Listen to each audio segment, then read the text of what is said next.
Talk about when to expect 666. Now, most anybody who's read the book of Revelation knows that 666 is the number of the beast. And I've heard people, this has amazed me over the years, I've heard people talking as if 666, the mark of the beast, is already functioning. They look at the bar striations on barcodes, and there's a 6, and there's over here there's a 6, and over here there's a 6, but it makes no sense. Let's look at it. First, we need to ask the Bible, what is 666 from a Bible point of view? Revelation 13:17. No man may buy or sell except he who has the mark or the name of the beast or the number of his name. Verse 18. Here is wisdom. The number of the beast, person, right? God calls him a beast because he's like Hitler, only he's on steroids. He's much worse than Hitler. It's like, how can you be worse than Hitler? Oh, this guy's going to be worse than Hitler, right? So the number of the beast is the number of a man, right? It's a man, it's a person, it's a guy. And his number is 666. Okay, so like, okay, how are we going to figure that out? You don't have to figure it out. You don't need to know. The crucial point to remember is that it's a man's number, and Paul writes this in 2 Thessalonians 2:3. Let no one deceive you by any means, for that day, the coming of Christ, will not come. Christ's return will not come unless the great falling away comes first. I don't know that we have any information other than that. The great falling away. What is that? Right? Anyhow, thank you, Paul. Right? And that the man of sin is revealed, the son of perdition. So the 666 man must first be revealed. Anybody know who he is?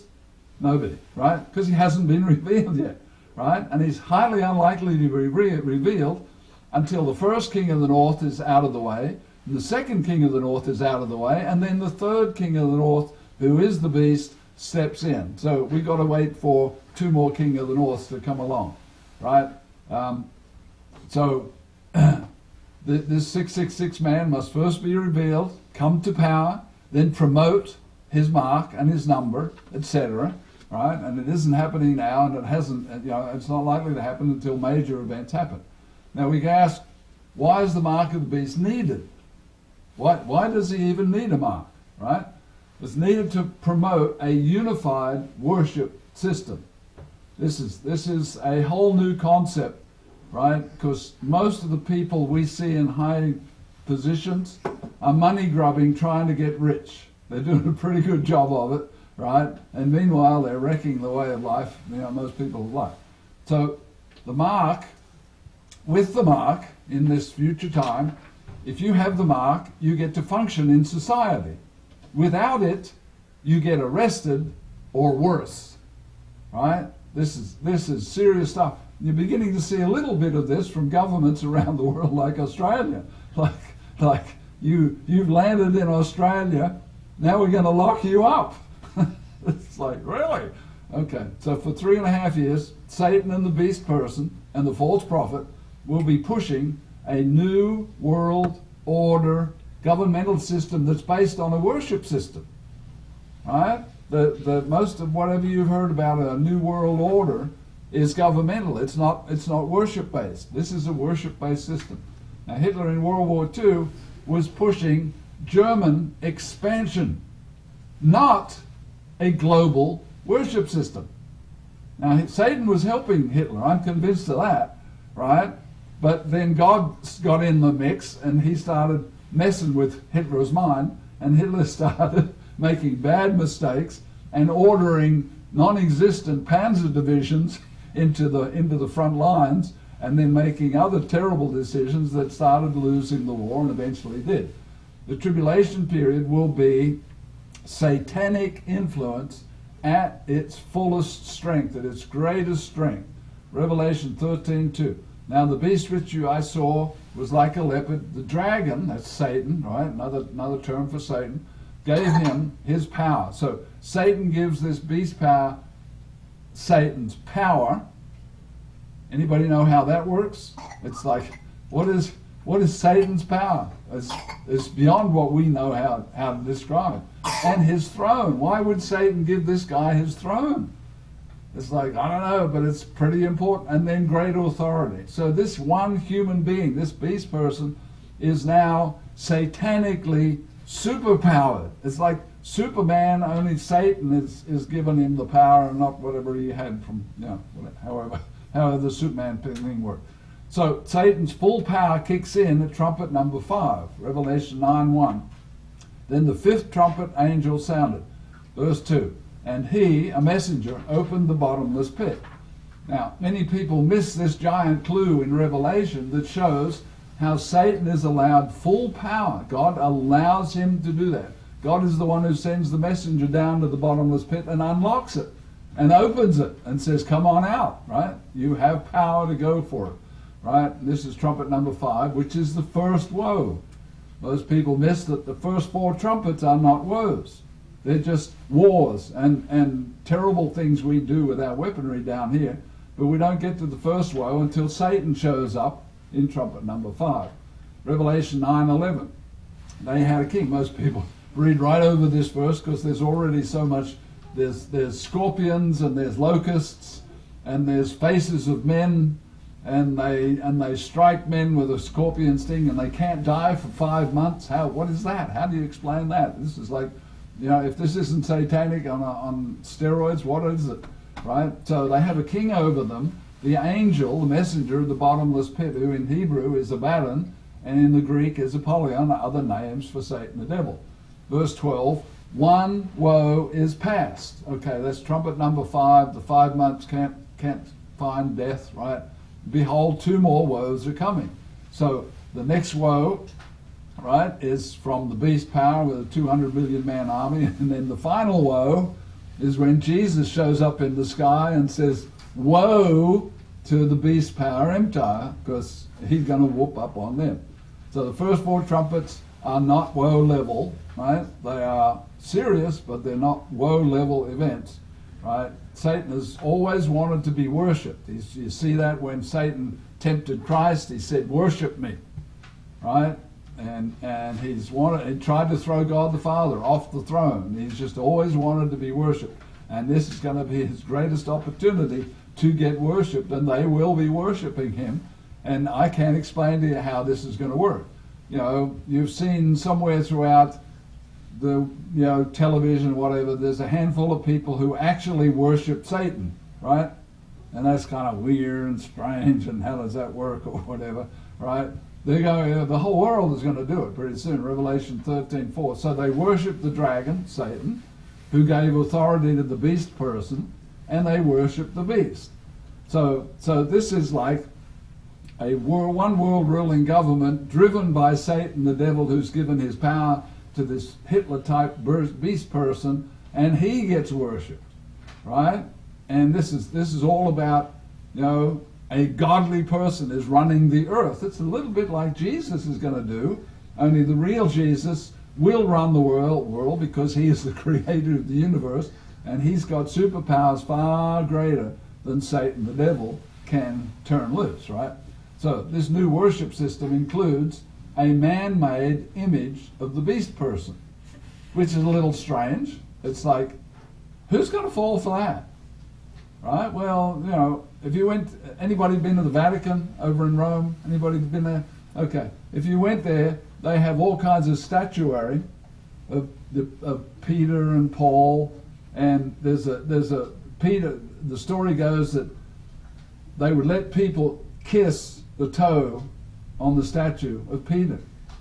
Well, ultimately the toe started to disappear because every time somebody moistened it and kissed it, a little bit of the toe disappeared. So eventually they had to stop that. Otherwise there would be no statue left. Eventually people would kiss it, gone, right? So it's like, yeah, but we're modern people. We don't worship stone idols. I mean, we've got cell phones. We've got the internet. We don't worship a man-made image. Well, it's coming. God says it's coming. Satan says it's coming. It's coming, right? So Revelation 13:14, he deceives those who dwell on the earth, telling those who dwell on the earth to make an image to the beast person.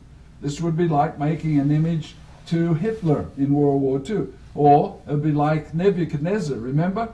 back in Nebuchadnezzar's days, they made an image that looked like Nebuchadnezzar. And they said, when you hear the music, you fall down and you worship. And it's like Shadrach, Meshach, and Abednego could have easily done this, right? I might have been tempted to do this if I was back then, right? You hear the music, so you bend down and you fiddle with your shoelaces, right? You know, everybody else is bending down to worship, and you're just down there fiddling with your until everybody else gets up, and then you get up. It's like, well, I didn't worship. I was just fiddling with my shoelaces, right? But anyhow, they made a point, and God saved them, right? So worship of an image is coming. Now, true believers will know in an instant that this is not God. God commanded this for mankind in Exodus 22. I am the Lord your God. I'm the boss. I'm running things. I created the universe. Verse 3, you shall have no other gods before me. Verse 4, you shall not make for yourselves a carved image or any likeness of anything, like a man, that is in the earth beneath or in the water under the earth. Verse 5, and you shall not bow down to them or serve them, for I, the Lord your God, am a jealous God.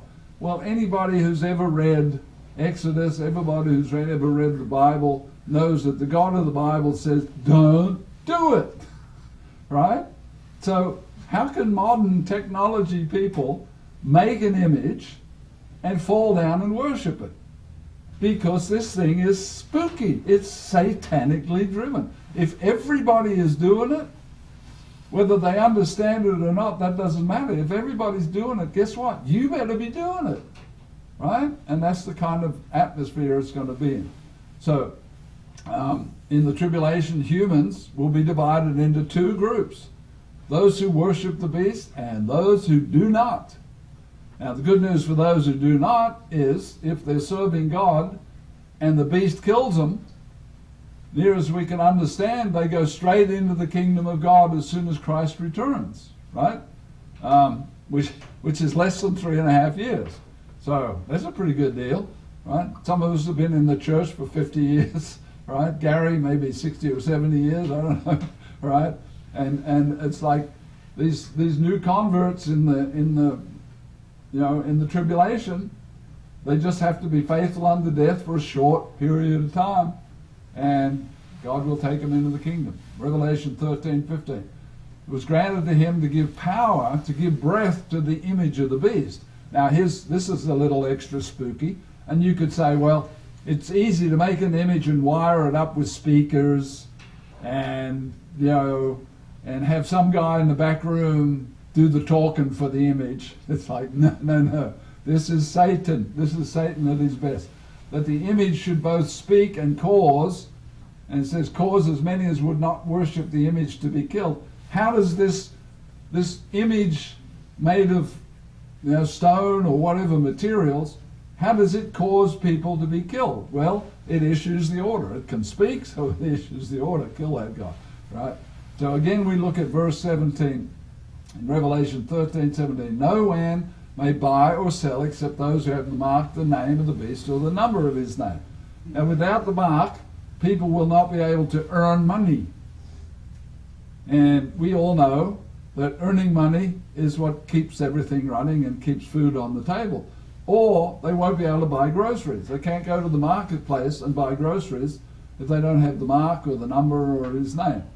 So this will be a total control of population worship system. And we're getting a little glimpse of total control of population already. All because we're all spooked at like, oh, the COVID's coming to get us, right? And then they did everything wrong, it seems like, and the whole thing span out of control. So when will we see the countdown to 666 begin? Jesus wants Bible believers to have knowledge ahead of time. That's why the book of Revelation exists, so that they can watch the hand of God fulfilling the prophecies. Now, God didn't give us a Daniel for the war for independence, right? If you can find the War of Independence anywhere in your Bible, please let me know, because I've never heard anybody suggest that here it is, right there, right? Okay, if God had said, well, first they're going to sign a Declaration of Independence, right? Wouldn't that be cute if that was in the Bible? Now, until they actually signed it, everybody would say, oh, that's never going to happen. I don't know what that is in the Bible, but that's never going to happen. And then boom, on the 2nd of July, they signed the Declaration of Independence. I know, you're all thinking it was the 4th. They made the proclamation public on the 4th, but they signed it on the 2nd, right? And then if God had step by step by step by step showed everybody in a prophecy how the war for independence would eventually be won, they could have all been going, oh, the hand of God. Oh, look, the hand of God. Oh, look, the hand of God, the hand of God, the hand of God. Right? But he didn't do that. Right? He's doing that through Daniel for these events coming up and through the book of Revelation. So Jesus wants true believers to have knowledge ahead of time so they can watch the hand of God fulfilling prophecy. If you're watching God fulfill what he said would happen, should you get excited? Yes, you should get excited. You should say, God said this thousands of years ago, and now he's making it happen just the way he said it. Right? So, Jesus provided 2 giant mile markers in the countdown to the tribulation. These 2 giant events will appear on all the TV news channels as they're occurring. Right? So it'll be like, ooh, look at that. Now, I remember, most of you remember, where you were standing and what you were watching when you saw the planes fly into the Twin Towers on 9/11, right? I can close my eyes and reproduce the furniture in the room pretty much and the television I was watching. Then when I got home at that night, then they replayed it, and they replayed it, and they replayed it. You know, some people don't like Bible prophecy, so they prefer to wait until the tribulation suddenly begins, right? I've heard people pretty much say that sort of thing. You know, don't bother me with the details. When the tribulation begins, the day of the abomination of desolation, whatever, it's like, okay, now we're into this, right? Okay. So for those people, we start with the 30-day period before the tribulation starts. And Jesus uses Daniel to give us the facts. Daniel 12:11. You have to read this slowly and sort through it and ask questions. From the time that the daily sacrifice is taken away and the abomination of desolation, which I believe should read, the abominable desolator person, right, is set up, there shall be 1,290 days. Okay, you can all figure out 1,290 days is 30 days longer than 1,260 days. Jesus says to flee to the Judean mountains, easy to say, Judean mountains, right, on this day, Matthew 24:15. Therefore, when you see the abomination of desolation, right, and most people, if you ask them now, if you Google it, he'll say pig's blood in the temple, or sacrificing a pig or something in the temple was the abomination of desolation back in then, right? And there was another one. Anyhow, so they've identified what they think it was in history past, right? But essentially, you know, Paul tells us that the guy is going to sit in the temple of God showing himself that he is God, and people will believe that he is God, and that's the abominable desolator person who is bringing desolation to Israel. Right? So Matthew 24:16, let those who are in Judea flee to the mountains. The reason for fleeing is that the true believers who do flee to the mountains, they avoid dying in the war in Luke 21:24. And they will fall by the edge of the sword and be led away captive into all nations, kind of like what happened in World War II. They went into prison camps. And the Israeli people have vowed and sworn that it'll never happen again. And God says, sorry, I wrote in Luke 2,000 years ago, it's going to happen again.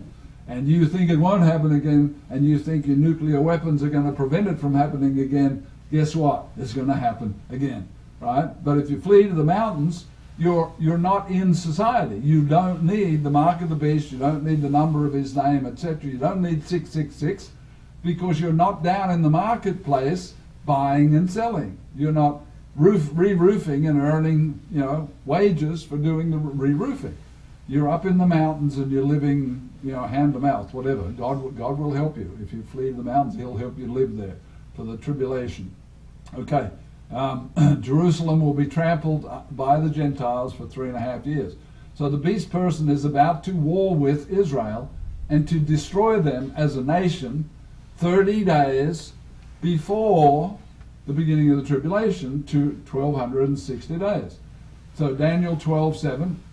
Then I heard the man say that it shall be for a time and times and half a time. It's a little curious, but basically the scholars all agree that means 3.5 years, and that comes to 1260 days. Then the power of the holy people. Who are the holy people back in Daniel's time? The nation of Israel. They were God's holy people.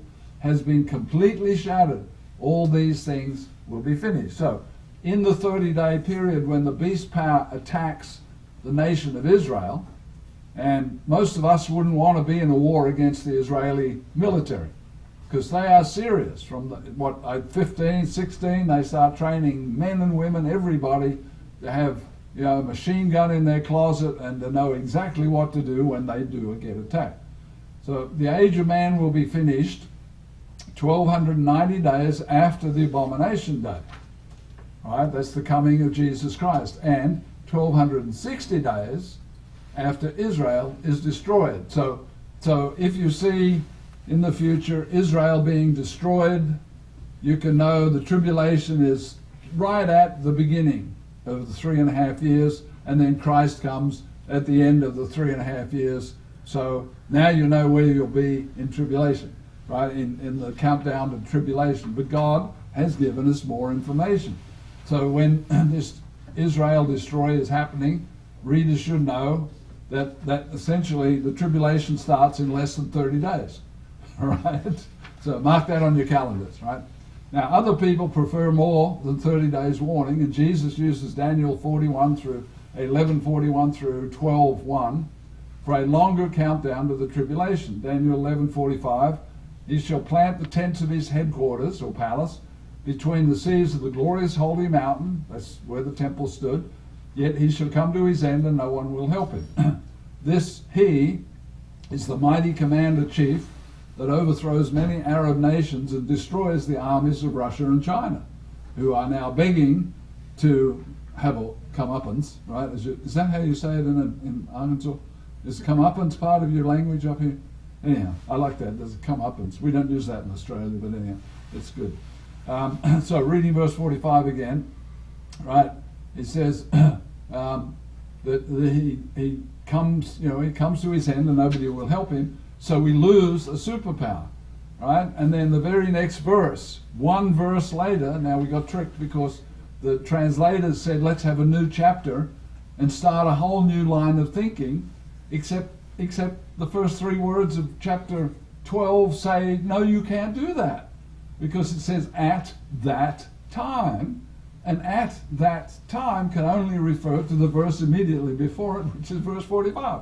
At that time Michael shall stand up, and there shall be a time of trouble such as never since there was a nation even to that time. That's the time of the tribulation that Jesus described. So it's like when Daniel 11:41, 2 and 3, the Arab war saves Israel, right? Verse 44 destroys the armies of Russia and China. Verse 45, this great, powerful, superpowered, entity comes to its end, right? Very next verse, tribulation begins, right? Now, if you compare that to the 3 verses over in Daniel 11, 19, 20, and 21, when the first king of the north stops, the second king of the north wants to tax the Israeli people, who are still taxable. They're still a functioning nation, right? But he's dead within a week. So how long is a week? A week is not very long, right? Whatever it is in prophecy, it's not very long. So second king of the north is virtually out of the way, right? In that tiny sliver of space between verse 45 and 12:1. And then the third king of the north, right? The beast power, the 666 guy, steps out onto the stage and he starts setting up the tribulation. So a time of trouble as there never has been for all mankind. So the tribulation starts just after the end of World War III, right? And how many of you, here's a good show of hands, how many of you think the Arabs would love to destroy Israel right now? Right? It's already here. It's already here. Now, why haven't the Arabs destroyed Israel lately? Or at least in the 4 years of Trump. Why didn't the Arabs do it during Trump's reign? Right? Because they knew Trump would thump them. Right? They saw what Trump did to the Syrian Air Force. It was like, don't you dare use those chemical weapons on your people again, or I will hit you. And in the middle of the night, he's having dessert with the China guy, and in comes 59 cruise missiles and destroys most of the guy's Air Force, right? So he never did that again, did he?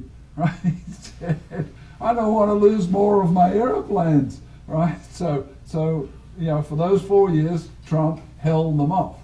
Okay, so in Daniel 11:41, the great commander-in-chief shall enter the glorious land, and many countries shall be overthrown. That's the Arab countries who want to destroy Israel. Now the USA entered Kuwait years ago, you may remember, it was on TV, and defeated the armies of Iraq. This time, we'll enter Israel and overthrow the Arab nations who are trying to destroy Israel.